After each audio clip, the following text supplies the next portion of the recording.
네, 이번 제11호 태풍 흰남노, 과거 최악의 피해를 안긴 태풍 매미처럼 가을 태풍으로 불리고 있습니다. 기후 변화로 가을 태풍의 빈도가 더 빈번해지고 있다는 평가가 나오는데요. 네, 태풍 흰남노의 특징과 함께 기후변화와 이번 태풍의 관계를 전문가와 함께 자세히 짚어보겠습니다. 문일주 제주대학교 태풍연구센터 교수를 화상으로 연결해 보겠습니다. 안녕하십니까? 안녕하세요. 네, 안녕하십니까. 교수님 먼저 지금 제주에 계신 만큼 밤새 제주 상황은 어땠는지 실제로 느낀 흰남노의 위력은 좀 어땠습니까? 예, 제주에는 많은 비가 내렸고요. 바람도 상당히 세었습니다. 그렇지만 제가 살고 있는 제주시에는 역대급 태풍들에 비해서는 바람이 그렇게 세지는 않았습니다. 아마 제주도가 상대적으로 덜 위험한 태풍 진로의 좌측 반원에 위치해서 그런 것 같습니다.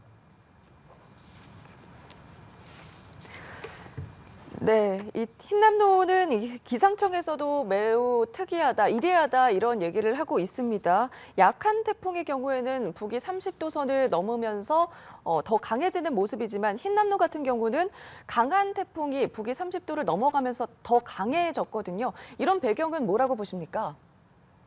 예, 이번 태풍이 이례적인 건 크게 두 가지가 있습니다. 첫째는 이 태풍은 두 개가 합쳐진 거대한 태풍이었다는 겁니다. 흰남노는 발달하는 동안 자기 몸집보다 더 큰 열대자부를 흡수하면서 크기가 엄청나게 커졌습니다. 강풍 반경이 1.5배나 커졌고 비를 뿌릴 수 있는 추진기 양도 상당히 늘어서 매우 위험한 태풍이 되었고요.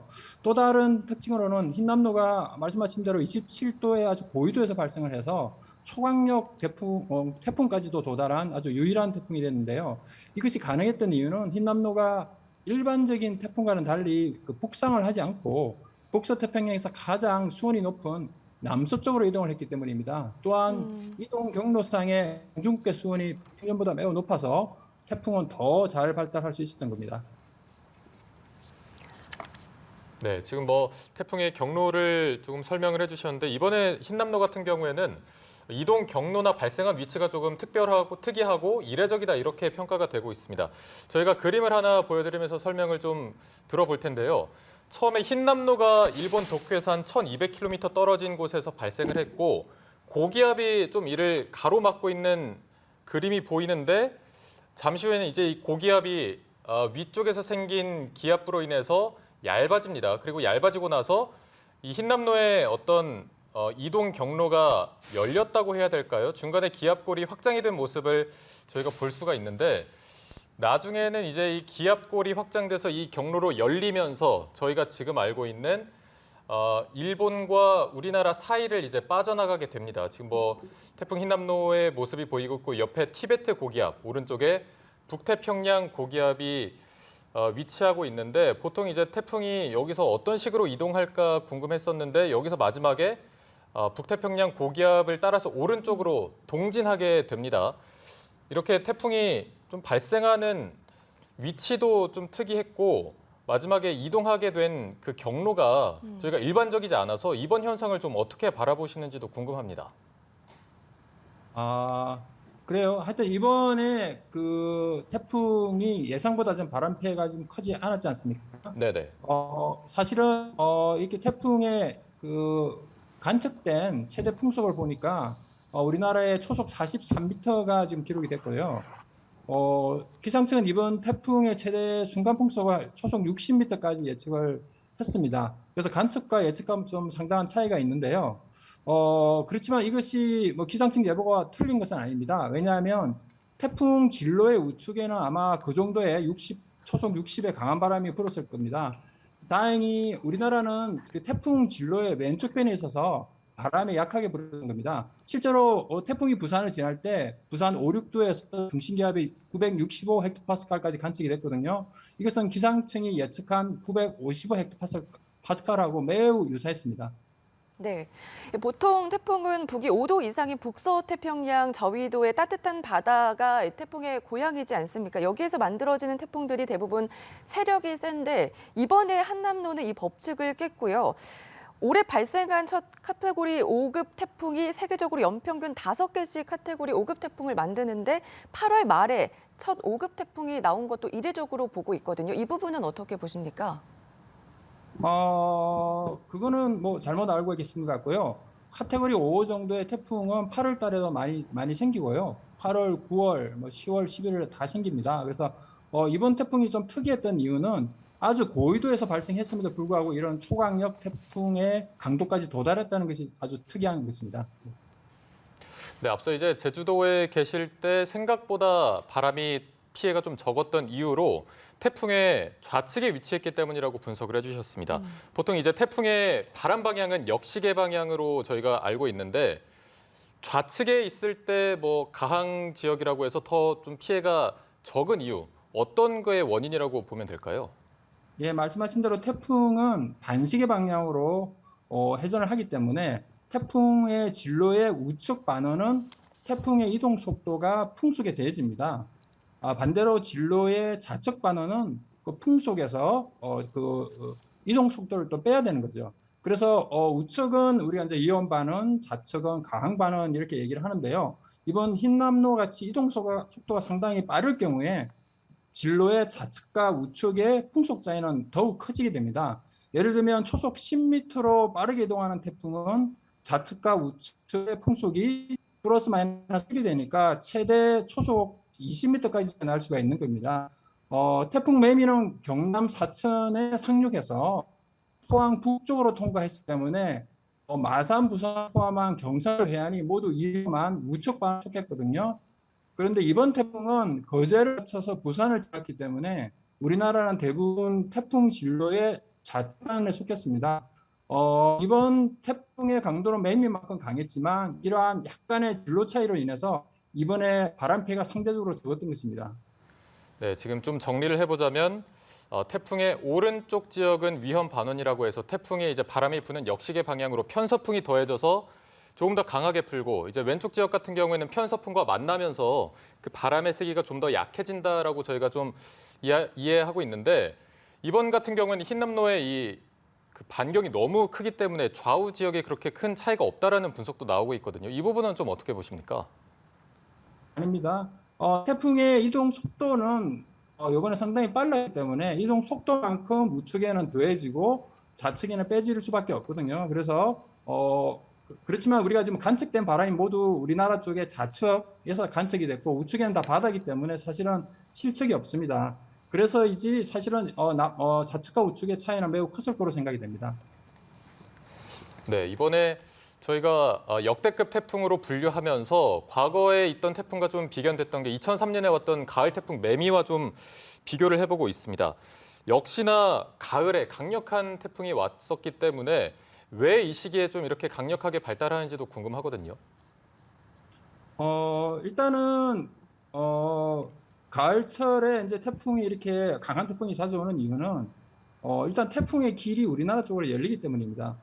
북서태평양에서 많은 태풍들이 사실은 뭐 여름에도 생기고 가을에도 생기지만 이렇게 가을철에 우리나라로 향하는 길이 자주 열리고 그러다 보니까 강한 태풍이 자주 오는 거고요. 그다음에 두 번째로는 기온은 우리가 이제 여름철에 최고가 되지만 바다의 수온은 이제 이맘때쯤 이제 초가을 정도 됐을 때 가장 수온이 높습니다. 따라서 태풍이 우리나라로 올라올 때 이렇게 높은 수온을 지나면서 이렇게 강하게 발달할 수가 있는 겁니다. 근데 최근에 저희가 이제 연구를 해본 결과 가을철 태풍이 확실히 이제 숫자가 늘어나고 있는 것이 우리가 이제 시계열 분석에서 나타나고 있는데요. 그 이유는 지금 우리나라 여름철 기온을 지배하는 북태평양 고기압이 이제 가을이 되면 이제 동쪽으로 좀 물러나야 되는데요. 요즘에는 북태평양 고기압이 조금 이렇게 물러가는 속도가 느려져서 가을철에 사실은 물러가면은 태풍이 일본 동쪽 해상으로 많이 가야 되는데 그런 태풍들이 지금 우리나라 근처로 많이 오고 있습니다. 이런 것들이 아마 어떤 기후변화, 장기적인 어떤 기후변화의 영향으로 저희가 분석이 되고요. 이러한 영향으로 최근에 이렇게 가을철에 이렇게 많은 태풍들이 올라오는 것 같습니다. 네, 가을철에 태풍이 점점 더 많아지고 있고 앞으로도 더 올 수 있다 이렇게 말씀을 해주셨는데 그렇다면 미래에 어느 정도 강력한 태풍이 올 거다 이렇게 보시는지요? 하여튼 뭐 미래는 우리가 이제 확실한 거는 지구 온난화 때문에 이제 수온이 계속 상승할 거라는 거거든요. 우리나라 근해의 이제 수온을 좀 조사를 해보면 지난 40년간 특히 여름철에 한 1.2도 정도 상승을 했습니다. 특히 이제 동중국해의 수온 상승률이 상당히 높은데요. 그다음에 북서태평양 전체에서도 보면 태풍이 주로 이제 발생하는 지역에서도 수온이 많이 높아지고 있고 그러다 보니 태풍이 이제 우리나라로 오면서 점점 강한 강도로 한반도까지 도달될 수가 있는 거거든요. 그래서 저희가 실제로 40년간 한반도에 접근한 태풍들을 연별로 최대 강도를 한번 찍어서 시계를 분석을 해보면 지난 40년간 최고 강도가 약 30% 정도 증가한 것으로 나타났습니다. 실제로 이러한 그 태풍의 강도 증가가 그 해양수산부 자료에 의하면은 바로 방파제를 이제 우리가 설계할 때 그 설계 그 파고 높이를 결정하는 그 높이가 점점점 올라가서 예전에 한 2배 정도로 좀 높아졌다는 얘기가 있는데요. 이런 것들이 바로 이제 태풍의 강도가 점점 증가하고 있음을 나타내는 증거가 되고요. 이렇게 이제 우리나라에 접근한 태풍이 강해지는 이유가 결국 아까 말씀드린 대로 경로상의 해수면 온도가 증가한 것과 관련이 있다. 그러면 이제 미래에 그럼 어느 정도 태풍이 세질 것이냐? 저희가 이제 수치 실험으로 미래의 이제 온도를 가지고 시뮬레이션을 해보면 지금 2003년에 매미가 엄청나게 강했던 태풍이었는데요. 태풍이 한반도에 도달했을 때는 초속 65 이상의 아주 초강력, 우리가 뭐 슈퍼 태풍이라고 얘기하는 그 정도의 강도 가지고 한반도에 상륙하는 것으로 나타나서 이렇게 이제 수온이 계속 상승한다면 우리가 경험하지 못한 강한 태풍이 한반도에도 앞으로 상륙할 날이 멀지 않았다, 이렇게 예측을 하고 있습니다. 네, 이번 흰남노 같은 경우에도 굉장히 역대급 태풍으로 분류가 됐지만 말씀해 주신 대로 이제 더 강력한 태풍, 겪어보지 못한 태풍이 올 수 있다 이렇게 분석해 주셨는데 지금 뭐 라니냐 현상 같은 경우에는 적도 부근의 수온이 낮은 상태가 수개월째 이어지는 현상인데 지금 3년째 이 현상이 이어지고 있거든요. 이 부분도 조금 영향을 미쳤다 이렇게 볼 수 있을까요? 그렇죠. 라니냐는 이제 서태평양의 수온이 높아지는 현상이죠. 우리나라가 이제 서태평양 쪽에 위치하고 있다 보니까 올해 보면 평년보다 수온이 상당히 높은 상태인데요. 라니냐가 이렇게 이제 몇 년간 지속이 되면서 여름철에 이렇게 수온이 높아지면 태풍이 한번 발생하면 이렇게 강력하게 발생할 수 있는 거고요. 대신에 이제 라니냐 현상이 나타나면 태풍의 발생 위치가 북서쪽으로 좀 치우칩니다. 그래서 올해 보시면 태풍이 많이 발생을 했지만 그 태풍들이 거의 다 북서쪽에 아주 고위도 지역에 이렇게 치우쳐서 발생을 하다 보니까 태풍이 생기다가 거의 발달하지 못하고 약해서 바로 약화되는 그런 태풍들이 많았죠. 이번 태풍은 특이하게 고도에서 발생했지만 아까 말씀드린 대로 저희도 쪽으로 찾아가서 아주 높은 수온역을 지나면서 강하게 발달한 케이스고요. 그래서 라니냐 현상 때는 태풍 발생이 그렇게 위치 불리하고 그다음에 발생수도 그렇게 많지 않지만 한번 발달하면 수온이 높기 때문에 이렇게 강하게 발생하는 경향은 있습니다.